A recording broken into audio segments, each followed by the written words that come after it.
Inilah gambar kaki bukit benteng Keraton Buton.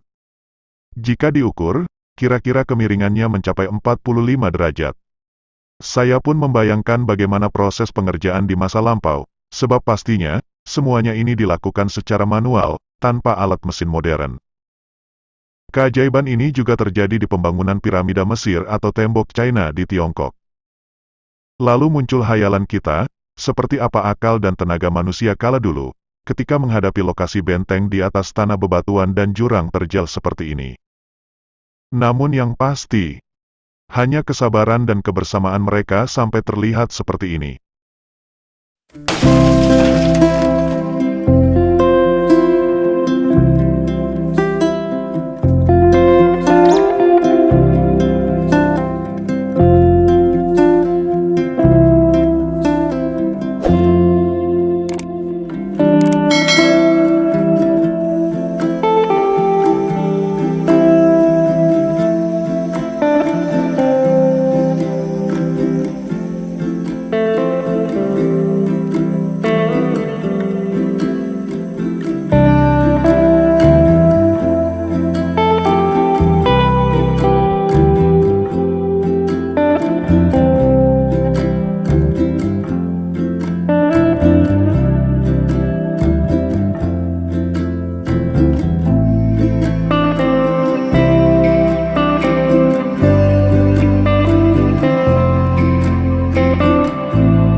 Pulau Buton tidak saja sebagai penghasil aspal alam. Pulau dengan seluas 4.408 km persegi ini terdapat benteng terluas di dunia. Namanya Benteng Keraton Buton atau dikenal juga sebagai Benteng Wolio karena dibangun di atas bukit. Berada di kota Bau-Bau, Provinsi Sulawesi Tenggara. Luas benteng mencapai 23,375 hektar dengan panjang keliling tembok benteng mencapai 2.740 meter. Benteng ini lebih luas dibanding Candi Borobudur di Magelang, Jawa Tengah, yang hanya 15,129 hektar. Karena luasnya benteng ini, Museum Rekor Dunia Indonesia, MURI, bersama Guinness Book of World Record pada September tahun 2006 menobatkan Benteng Wolio sebagai bangunan pertahanan terluas di dunia. Terletak di puncak bukit setinggi 100 meter di atas permukaan laut dengan lereng yang cukup terjal menjadikan tempat ini sebagai tempat pertahanan terbaik di zamannya. Dari tepi benteng tampak pemandangan menakjubkan kota Bau-Bau dan hilir mudik kapal di Selat Buton. Selain itu, di dalam kawasan benteng dapat dijumpai berbagai peninggalan sejarah Kesultanan Buton. Benteng didirikan sebagai pusat pertahanan dan peradaban masyarakat Buton saat menghadapi penjajah Portugis, selain melindungi diri dari serangan bajak laut. Benteng ini hanya berjarak sekitar 3 km atau sekitar 5 menit berkendara dari pusat kota. Benteng ini berdiri mengelilingi 3 dusun meliputi Baluwu, Peropa, dan DT di Kelurahan Melai, Kecamatan Wolio. Dalam situs Kementerian Pendidikan dan Kebudayaan, merujuk pada penetapan benteng ini sebagai warisan budaya benda nasional pada tanggal 4 Maret tahun 2003, Benteng Wolio berasal dari kata Welia yang artinya membabat. Hal ini karena sewaktu masa pembangunannya dilakukan pembabatan dan penebangan pohon-pohon besar di sekitar bukit. Desain bangunannya menarik dan memiliki bentuk arsitektur unik, karena terbuat dari batu gunung dan karang yang direkatkan dengan putih telur memakai campuran pasir dan kapur. Tinggi dan tebal temboknya tidak sama, mengikuti kontur tanah atau lereng bukit. Pada bagian-bagian bukit yang terjal, tinggi tembok mencapai 8 meter dengan ketebalan sampai 2 meter. Pada bagian dalam sisi timur dan selatan terdapat turap-turap sebagai penahan atau penguat. Benteng Keraton Buton memiliki 4 buah boka-boka atau pos pengintai di 4 penjuru, serta 12 buah lawa atau pintu gerbang, dan 16 benteng kecil atau baluara. Sistem persenjataan berupa badili atau meriam buatan Portugis dan Belanda.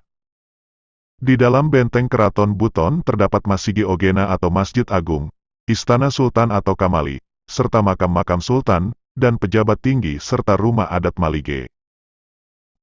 Tak cukup sampai di situ, di dalam benteng ada perkampungan penduduk dengan rumah-rumah tradisional yang masih ditempati oleh sekitar 700 kepala keluarga. Rumah-rumah penduduk ini terhubung langsung dengan lingkungan istana melalui lawa. Terdapat pula Sulana Tombi, yaitu tiang bendera setinggi 21 meter yang dibangun pada tahun 1712 di masa Sultan Buton Sakiuddin Darul Alam. Tiang bendera terbuat dari kayu jati ini berada di halaman Masjid Agung dan digunakan untuk mengibarkan longa-longa, bendera milik kesultanan berbentuk segitiga. Di halaman masjid juga terdapat jangkar raksasa yang diambil dari kapal dagang VOC yang karam di perairan Buton pada tahun 1592. Menurut anggota tim ahli cagar budaya nasional, Susanto Zuhdi, Benteng Keraton Buton adalah cagar budaya yang sangat langka jika dilihat dari jenis dan keunikan rancangannya karena jumlahnya sangat sedikit di seluruh Indonesia. Kesultanan Buton adalah pemilik dari benteng ini. Berdasarkan Peraturan Daerah Nomor 2 Tahun 2010 tentang penetapan hari jadi Kota Bau-Bau dan perubahan penulisan Bau-Bau disebutkan bahwa Kerajaan Buton bertransformasi menjadi Kesultanan Buton pada 17 Oktober tahun 1541. Hal ini ditandai dengan dilantiknya Laki Laponto sebagai Sultan Buton pertama dengan gelar Sultan Murhum Kaimuddin Khalifatul Hamis. Wilayah Kesultanan Buton cukup luas. Kini di bekas wilayah kesultanan telah berdiri beberapa kabupaten dan kota bagian dari Provinsi Sulawesi Tenggara, yaitu Kabupaten Buton, Kabupaten Muna, Kabupaten Wakatobi, Kabupaten Bombana, Kabupaten Buton Utara, Kabupaten Muna Barat, Kabupaten Buton Tengah, Kabupaten Buton Selatan, dan Kota Bau-Bau.